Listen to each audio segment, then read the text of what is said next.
من الشيطان الرجيم. بسم الله الرحمن الرحيم. اللهم صل على سيدنا محمد وسلم.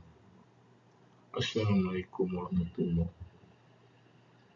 Saya akan bicarakan kehebatan mukjizat Al-Quran, tapi saya akan mulakan dengan penafian yang menyeluruh supaya saya takut dia menimbulkan fitnah. Jadi kita akan kajian Al-Quran sebagai mukjizat terbesar Nabi Muhammad SAW disusun untuk pendidikan, pencerahan rohani dan penghayatan. Jadi tujuannya saya jelaskan.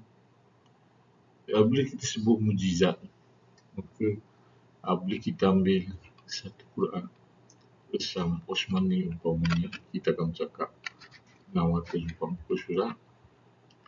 Kita buka pada muka surat mana sekalipun, maka kita akan jumpa mukjizat. Kerana mukjizat maksudnya dialami sendiri oleh umat Nabi Rasulullah dan Muhammad dapat mengalami. Jadi kita yakin dan insyaAllah kita akan bicarakan bagaimana untuk mengalami. Jadi dalam minggu ini, tujuan video ini adalah untuk pendidikan perjalanan ini dan bukan pengganti kajian Al-Quran langsung. Dia bukan satu tadabbur yang untuk pendidikan pencerahan rohani dan bukan pengganti kajian Al-Quran secara langsung. Batasannya tidak melulu hanya sebahagian keajaiban Al-Quran. Jadi kita akan membicarakan keajaiban mereka. Kita bincangkan semua lain, tapi akan mengambil masa yang panjang. Dari segi konteks, berdasarkan sumber Islam yang sahih, tafsiran mungkin berbeza, tapi sumbernya jadi kita akan ada tafsiran dan juga ni yang merupakan satu yang sahih yang perlu kita rujuk. Dan tanggungjawab pembaca, tanggungjawab untuk memahami adab dan ikhlas dalam. Jadi janganlah mengatakan ini silap ataupun tapi secara ikhlas. Jadi kalau nak buat kritikan, maka kritikan yang benar. Sikap terbuka untuk Muslim dan bukan Muslim, maka hormatilah Al-Quran sebagai kitab suci. Itu kita punya penafian.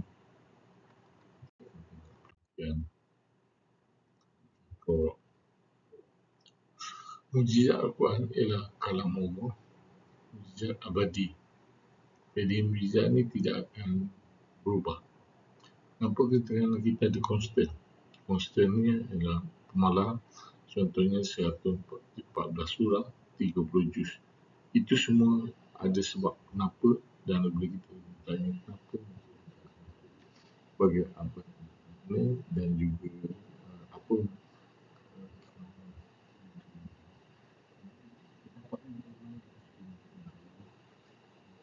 30 juz dan juga 114.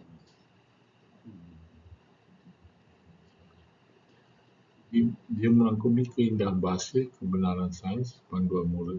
Ini ialah yang memang telah kita selalu bincangkan. Relevan sepanjang zaman, menyatukan umat, menginspirasikan kemajuan. Jadi, ini ialah apa yang kita lihat kesannya. Tapi kesan pada manusia, bagaimana mereka melihat, wow, ini ijaz, wow, hebat itu. Bukan kehebatan mukjizat, wow. Jadi bagaimana nak dapat wow? Jadi soal dia dengan surah Al-Rahman, baca tafsir yang khas untuk mengerti. Kenapa surah Al-Rahman? Kerana surah Al-Rahman satu surah yang ada banyak mukjizat yang kelihatan. Yang pertama, Al-Rahman berada di dalam Bismillahirrahmanirrahim. Al-Rahman berada dalam Al-Rahman Al-Rahim. ini berada dalam Bismillahirrahmanirrahim. Artinya apa yang saya sebut tadi ialah merupakan turunan, dan Ar-Rahman ialah alif lam ra dicampurkan dengan hamim dicampurkan dengan nun. Artinya Ar-Rahman ni satu kod untuk surah Muqatta'ah. Dia ada banyak Muqatta'ah. Contohnya Ar-Rahman Fabi ayya ilai rabbika tazriban ialah bermula daripada surah ayat yang ke-13 dan ada 31 semuanya yang berakhir dengan 78. Semua itu berkait dengan 13. 13, 31 ialah terbalik dengan 13. 78 ialah 39 campur 39. 13 darab 6. 78. Jadi semuanya berkait dengan 13. Dan 13 dan juga 31 ialah dua surah Muqatta'ah. Jadi 13 berkait dengan alif lam ra. Alif lam mim ra berkait, dan 31 berkait dengan surah Ar-Rahman. Surah Ar-Rahman dia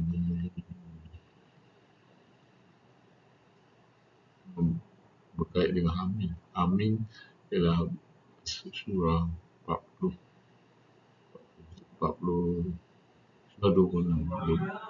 Bukan surah 40 hingga 46. Amin. Dan juga surah Nun.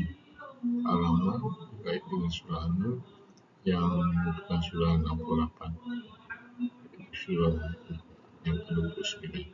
Jadi semuanya merupakan satu menyeluruh hubungannya. Jadi kita perhatikan lagi. Jadi kalau kita melihat pengenalan kepada mukjizat abadi, yang pertama, Al-Quran merupakan mukjizat intelektual. Mukjizat intelektual dan mukjizat yang perlu difikirkan. Jadi kalau kita tak fikir, kita tak jumpa. Kita ambil satu contoh. Contohnya ialah muka surat 5. Di muka 5 tu ialah ada 5 ayat daripada surah yang kedua. Jadi kalau 5 kuasa 2 menjadi 25. 25 tu ialah kita sambung lagi, kita gunakan macam skala teori particular, maka 2 campur 5 tadi ialah permulaan ayat bagi di dalam muka surat 5, dan 29 ialah akhir ayat bagi muka surat 5. Dan 29 kalau kita sambung lagi 29 2 kuasa 2,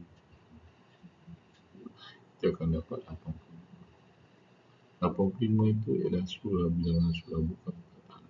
Tadi 29 11 surah. 85 itu kalau kita bahagikan 2, kita separuhkan, kita akan dapat 42/5. 425 kita susun balik, 4 campur 25 ialah 29. Sekali lagi kita. Jadi ini ialah kita katakan sebagai berulang. Dia berulang. Satu yang kalau dalam matematik disebut faktor. Boleh kita lihat sebagai faktor, boleh lihat sebagai apa saja. Itu yang pertama, mukjizat intelektual. Yang kedua, mukjizat rohani. Mukjizat rohani ialah kita perlu yakin bahawa ini ialah mukjizat. Kalau kita tak yakin apa ni, kita seorang macam orang yang bertanya, orang yang tidak yakin. Dan mukjizat ni boleh dipraktikalkan. Artinya dia bukan sebahagian daripada apa yang kita boleh kita sebut 5, maka 5 rukun Islam. 5 diturunkan wahyu yang pertama 5 ayat. Jadi semua itu adalah yang berhubung dengan 5. Dan kita bincangkan bahawa mukjizat ini adalah keabadian. Artinya dia tidak berubah. Artinya apabila telah Quran sangat cantik. Dan dia tidak berubah. Dia tidak pernah berubah. Dan walaupun berbeza daripada mukjizat fizikal. Tapi walaupun berbeza, maka ada satu perkara yang kita dalam sepatutnya apabila mukjizat fizikal boleh dilihat pada rasul-rasul yang lain, maka sama juga dalam Quran boleh dilihat pada bila-bila masa oleh umatnya. Jadi dia tidak perlu ditafsirkan, maka lihat macam itu saja. Dan itulah yang kita lihat yang boleh dilihat pada bila masa. Okay, seterusnya keunikan linguistik. Jadi bahasa ni tiada tandingan.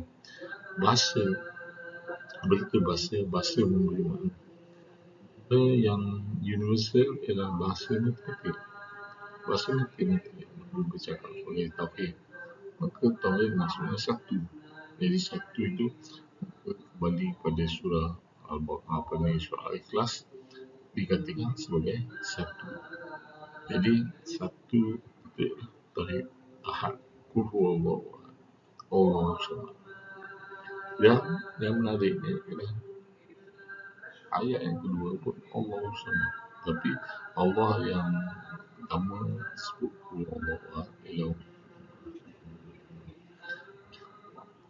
tapi Allah samad ialah memperakukan Allah adalah tempat pengantungan keseluruhan makhluk alam. Jadi dia linguistik bahasa. Tapi kalau kita tengok ada hadis yang mengatakan 1/3 surah Al-Ikhlas adalah 1/3 daripada Quran. Jadi kita boleh tengok bahawa surah Al-Ikhlas ialah memang sebenarnya 1/3 dengan cara numbering. Dengan cara numbering. Tengok pada muka surat 604 dia bawa ahad 6 campur 0 campur 4 adalah 10. Kemudian adalah 1 campur 10. Jadi ini adalah qul huwallahu ahad. Dari segi makna dia dihubungkan dengan qul huwallahu ahad. Tapi dalam muka surat ini ada 4, 5, 6. Kalau Al-Ikhlas ada 4 ayat, Al-Falaq ada 5 ayat, dan An-Nas ada 6 ayat. 45 sampai 6. Jadi kalau kita tengok 6 sampai 5 ialah 11. 11/4 ialah merupakan bilangan surah dalam Quran. Jadi dia ialah keseluruhan Quran. Keseluruhan Quran ialah 114 surah. 1/3 daripada buku surah itu ialah surah. Jadi kita ada 3 ayat 3 surah, 1/3 daripada ayat 3. Jadi ini adalah satu makna yang kita keluarkan berasas angka. Dan dia tidak bersalah daripada apa yang dikatakan bahawa 1/3 daripada kerana kita menggunakan semua logik untuk memberitahu bahawa dia sebenarnya memang 1/3. Wallahu a'lam.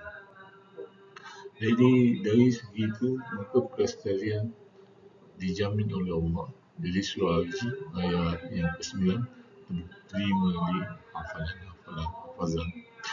Jadi bagaimana dia dijamin? Kalau kita tengok 15/9 ialah 24.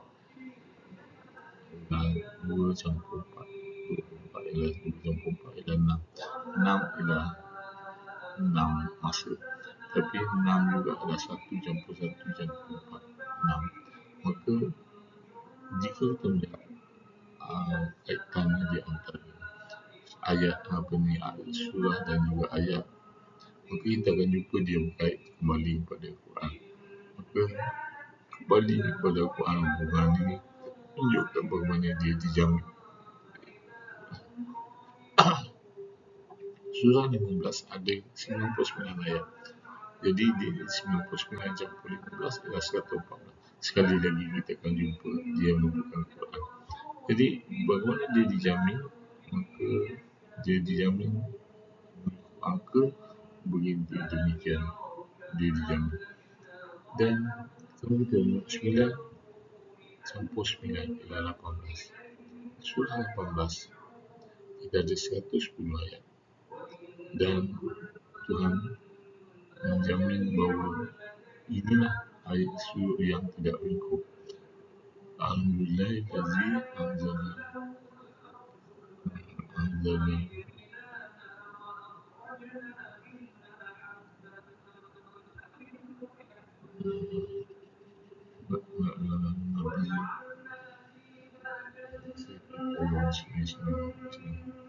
Saya ada perkongsian dan kadang-kadang saya akan lupa membuat macam mana itulah ujian untuk saya. Jadi syukur pada Tuhan yang menurunkan kitab, menurunkan Nabi kitab. Alhamdulillahillazi anzala Nabi kitab. Dan disambung dengan walam yaj'al di wajah yang tidak ada kebengkokan. Jadi ini menggambarkan bahawa ada kaitan di antara Rasul, kitab dan yang lulus tidak ada kebengkokan. Jadi ini ialah bukti melalui dari kita boleh ambil ayat mana pun kita gabung, kita tak risau. Kita boleh hubungkan di antara ayat pada ayat, semalah bilangan titik dan juga seterusnya. Allah Alam. Kita teruskan. Mukjizat abadi yang tiada tandingan. Jadi pertama dia abadi kerana dia sentiasa boleh diakses. Hari ini Quran, kita ada Quran lisan, Quran tulisan, Quran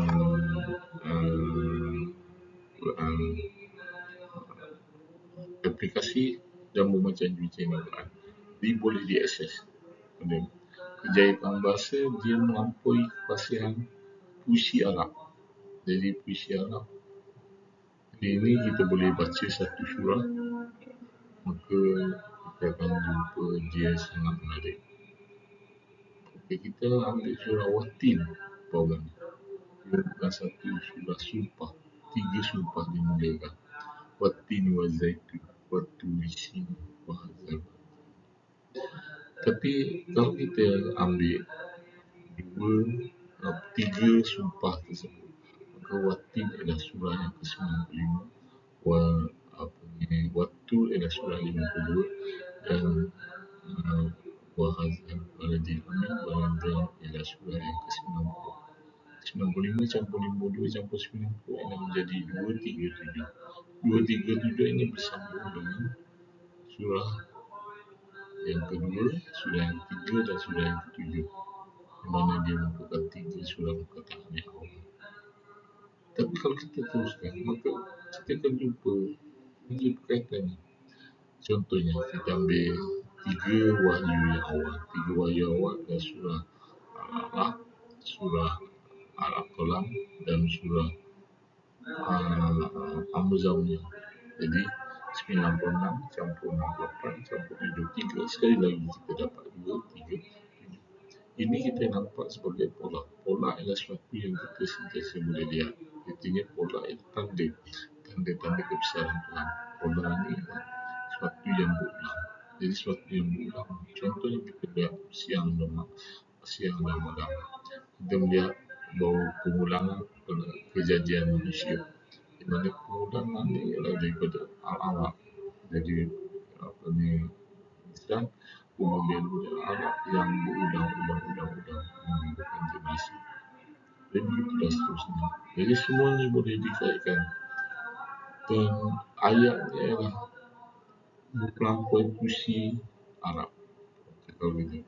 Iqra bismillahirrahmanirrahim ladzi khalaq min bakar. Iqra bismillahirrahmanirrahim khalaqal insana min 'alaq. 'Alaq, khalaq, ladzi khalaq isman 'alaq. Iqra rabbukal akram. Jadi kita akan jumpa dia sangat menarik. Dan di mana dua Iqra di apa ni melindungi satu yang menunjukkan penciptaan. Iqra bismillahirrahmanirrahim khalaqal insana min 'alaq. Dia menunjukkan penciptaan. Kenapa dua Iqra ni melindungi? Kerana untuk mensucikan Tuhan. Jadi ini kita jumpa pada ayat surah yang pertama pun, dua Ar-Rahman Ar-Rahim melindungi Alhamdulillah Rabbil Alamin. Dua. Jadi kenapa? Jadi kita ada sebab. Jadi itu ialah kita namakan tadabbur untuk memahami maknanya yang lebih mendalam. Okey. Fakta saintifik, embriologi, perluasan alam semesta, semuanya dinyatakan oleh dalam Quran dan lebih awal daripada apa yang dijumpai oleh saintifik. Embriologi umpamanya tentang cerita Al-Alaq. Jadi selain daripada itu, Quran mencabar manusia untuk buatlah satu Quran 10 ayat macam-macam. Jadi itu kita bincangkan dalam satu siri.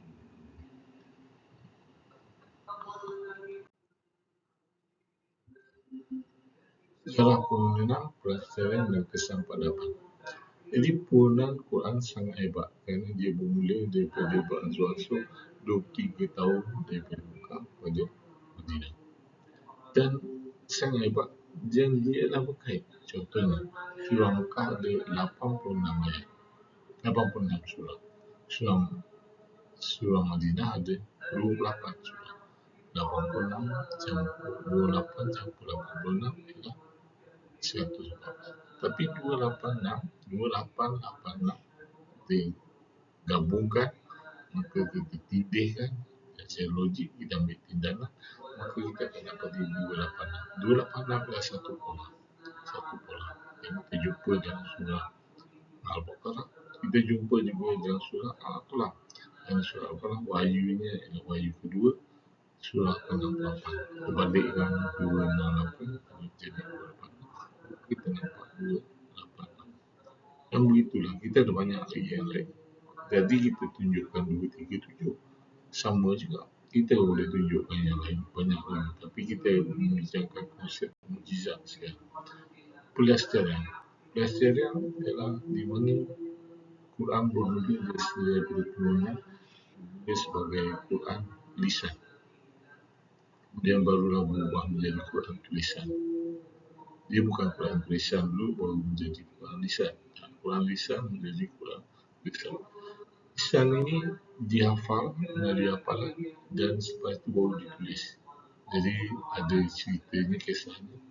Jadi kesannya ialah mengubah jahiliah menjadi tamadun maju dan inspirasi seni. Bayangkan orang Arab yang selalu duduk di pasir, melihat langit dan berpuisi. Mereka hebat berpuisi kerana mereka tak ada kerja lain. Mereka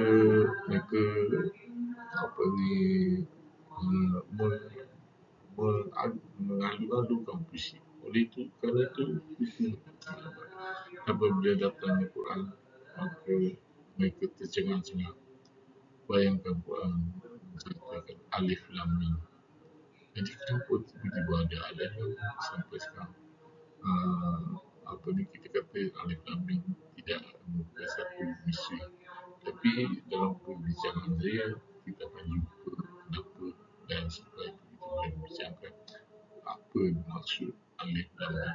Jadi itu video saya banyak menceritakan berapa, tapi sebab saya penafian kerana video itu kalau kita pakai direct maka ikut tersesat mungkin tersesat. Jadi jangan, jadi kita berhati-hati sehingga diperakui oleh para ulama.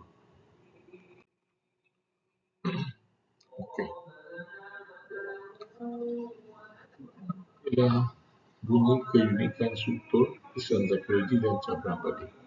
Apa kita sebut dengan keunikan? Maka unik ini ialah suatu yang sangat istimewa. Kerana apabila dia unik, maka di sana ada hint, ada ada clue untuk menjumpai ijaz. Unik. Okey, kita ambil muka surat 597. 597 ialah satu muka surat yang unik kerana satu-satunya yang mengandungi dua surah.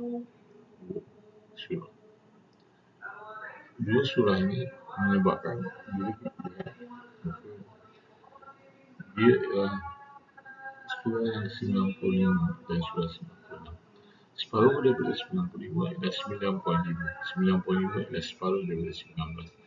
Ini menunjukkan bahawa surah 95 ialah separuh daripada bilangan ayat surah 90. Ini tidak sebut dengan jelas dalam Quran.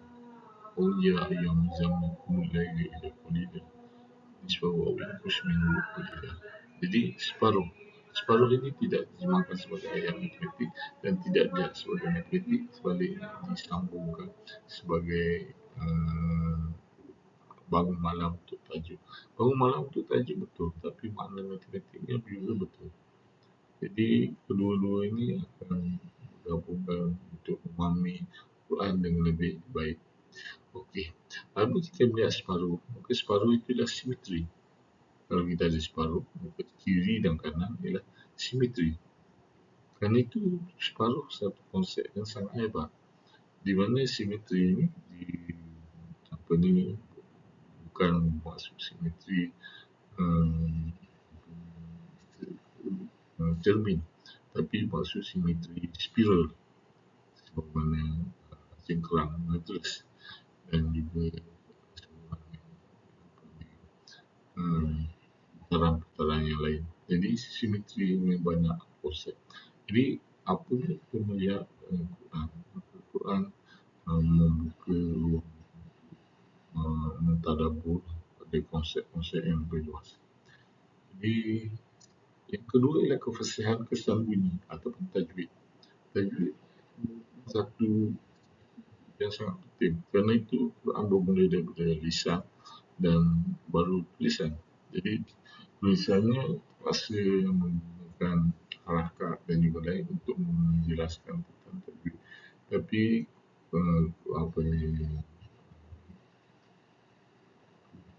lisan kita menggunakan makhraj untuk menjelaskan tajwid. Jadi saling melengkapi. Jadi dari segi itu, maka Quran juga ialah ketenangan jiwa.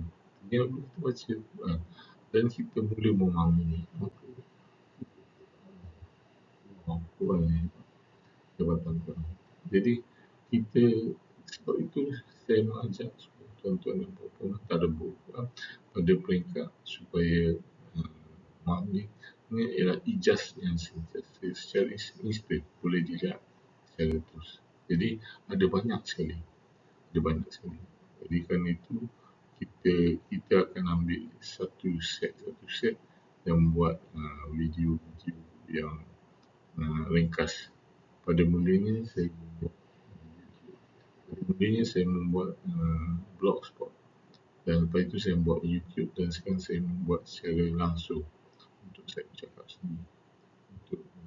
Jadi ini adalah satu proses yang berperingkat-peringkat. Kerana ini bukan satu yang perlu ditangani secara berhati. Jadi cabaran ini contoh surah Al-Isra ayat 88 mengatakan surah yang 17 ayat 88 mengatakan tiada karya manusia yang setinggi ini. Ini dia tak kata tiada karya, tapi dia cabar memang sampai sekarang tidak ada yang dapat menjawab cabaran tersebut.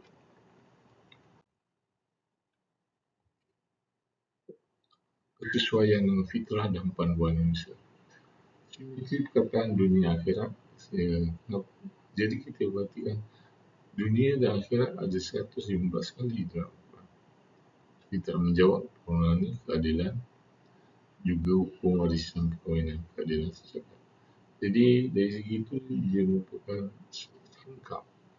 Artinya Quran dengan 114 ayat dan 1236 ayat dan 114 surah dan 140 surah dan 30 juz menjawab kesemua soalan peluang manusia.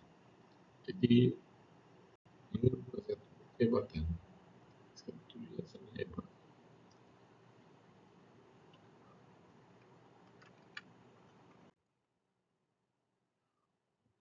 Dari segi zaman moden, maka yang pertama di zaman moden kita memiliki teknologi, jadi kemapanan yang telah disebut pada surah Al-A'raf ayat yang ke-56. Jadi saya tak nak pergi pada setiap surah ayat-ayat ini, tapi zaman teknologi kita ambil satu, artinya GPS. GPS menunjukkan bahawa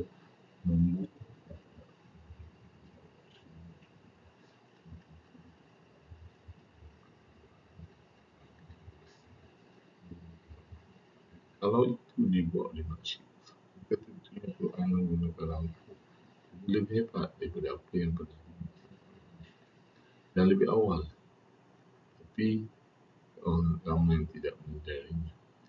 Dari segi perpaduan Islamnya, di mana semua berbagai orang dia ingin beribadah dan berpahala, maka perkembangan Quran ni sangat hebat berbanding dengan mana-mana.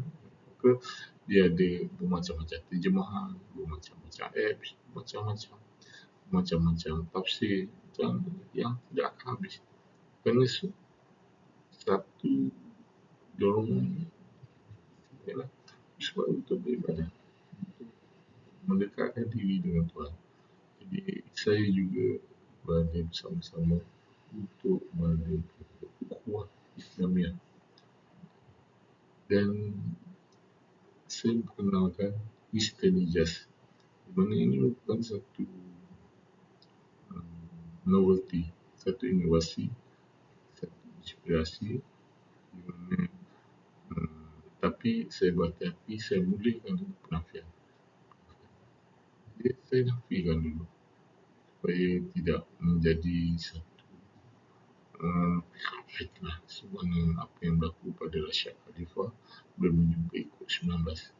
COVID-19 sebenarnya tak ada apa, kerana dalam pembicaraan saya akan menunjukkan COVID-19 hanya secebis daripada keseluruhan apa yang disebut sebagai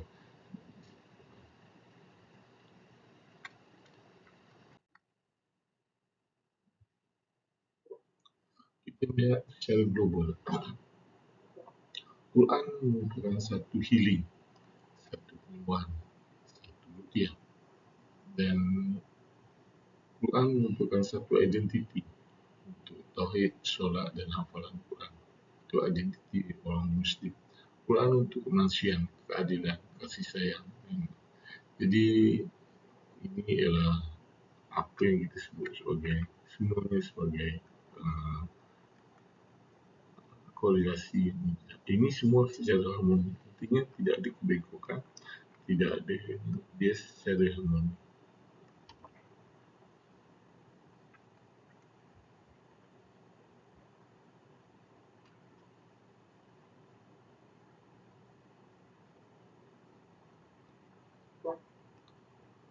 Tak berdoa.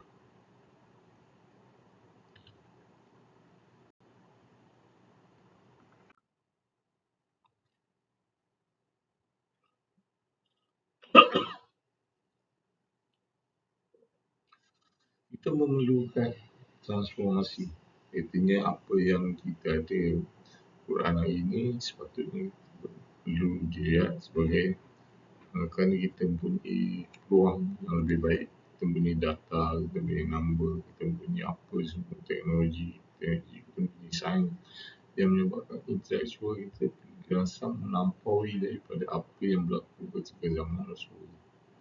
Di masa pemikiran, jadi disebut dalam surah Al-Baqarah ayat 6164. Dia memotivasikan untuk sebarang kesulitan. Jadi kita mempunyai cabaran-cabaran yang baru. Contohnya kita berhadapan dengan AI. Jadi bagaimana kita nak menghadapinya. Jadi adakah AI kita akan biarkan dia dipengaruhi untuk bawa teori evolusi Darwin? AI perlu kita didik supaya dia menjadi Islam. Dia ada satu yang bentuk yang bawa kreativiti dan boleh berfikir. Jadi kita perlu latih dia supaya dia biasa, supaya jawapan-jawapan yang diberi nanti kepada pengguna ni adalah jawapan yang logikal Islam. Jadi itu juga saya usahakan dan saya bukan bagaimana AI dalam kawalan dan juga itu ucap bukan kerana kita suruh dia ucap ataupun kita bagi dia data untuk ucap, tapi kita argue dia satu langkah supaya dia mengucap.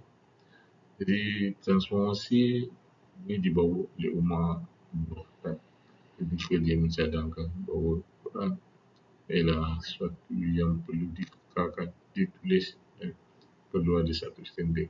Dan ini apa ni Abu Bakar menerimanya dan membuat apa yang disebut sebagai musyaf itu oleh Osman dan Osman. Jadi Osman mengarahkan untuk bakar semua musyaf yang ada hingga satu musyaf. Tapi arahan Osman itu masih lagi tidak berlaku sepenuhnya sampai sekarang. Jadi transformasi itu sepatutnya berlaku. Jadi kenapa transformasi ini kita akan mula faham pada hari ini. Kenapa transformasi dan perlukan satu standard. Ini sama saja bagaimana kita ada standard ISO. Jadi ISO itu di Quran, kenapa Quran tidak ada ISO sedangkan yang dibuat oleh manusia sendiri ada juga ISO. Jadi itu adalah antara jauh yang saya lupakan.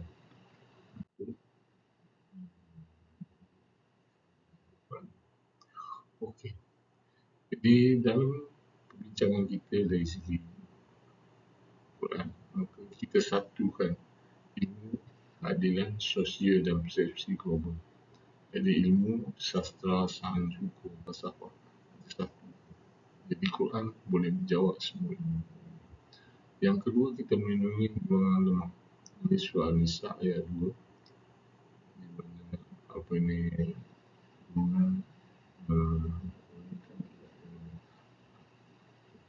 wanita diberi antara surah yang terpanjang. Ada 3 juz.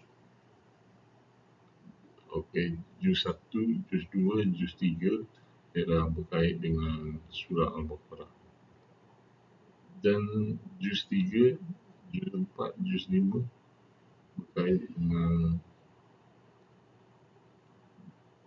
surah An-Nisa. Jadi 3 juz. Jadi surah kenapa? Jadi kalau kita melihat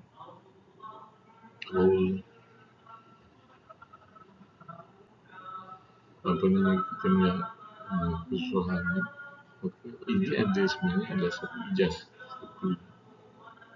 Yang seterusnya adalah toleransi kafirun dan budaya. Jadi kita masuk toleransi ialah kita tidak lagi mengatakan ibadahmu, agama ialah agama kami ikut cara kami. Jadi tak boleh disatukan. Dia memang berbeza. Jadi ini juga kita akan bincangkan. Yang kedua, yang sebenarnya Quran tanya manusia, pembangunan diri dan warisan rohani. Jadi tanya manusia dengan kita menjadi lebih kita kita apabila kita ada masalah kita mengerti Allah dan salah itu akan hilang. Di pembangunan akhlak, jadi ini apabila kita memahami Quran, maka kita sentiasa bersangka baik kepada orang lain, kita sentiasa membuat apa yang disuruh oleh Quran dan kita akan menjadi satu akhlak yang mulia. Dan yang kedua membuatkan warisan. Jadi hafalan, kesinambungan. Jadi antara apa yang berlaku dalam anak-anak menjadi lebih berkat ialah warisan ayah dan ibu. Apa yang dimakan dia akan membentuk anak.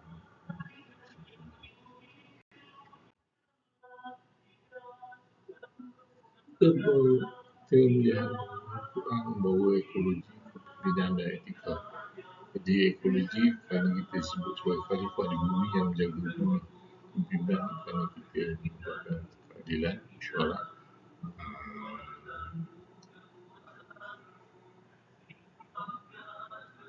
Apa yang dia sebut sebagai amar ma'ruf nahi munkar.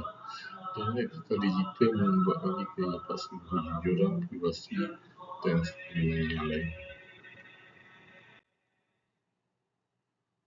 Saya rumuskan tentang kehebatan Quran yang pertama, mukjizatnya holistik, menyentuh keseluruhan rohani, keseluruhan manusia. Dia relevan mengenai cabaran moden yang baca Al-Quran, ayat kebenaran, tafsir dan seterusnya.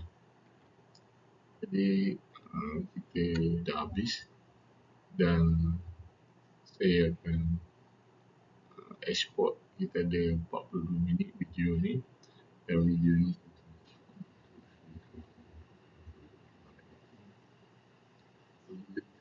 dia rasa Allah Alam.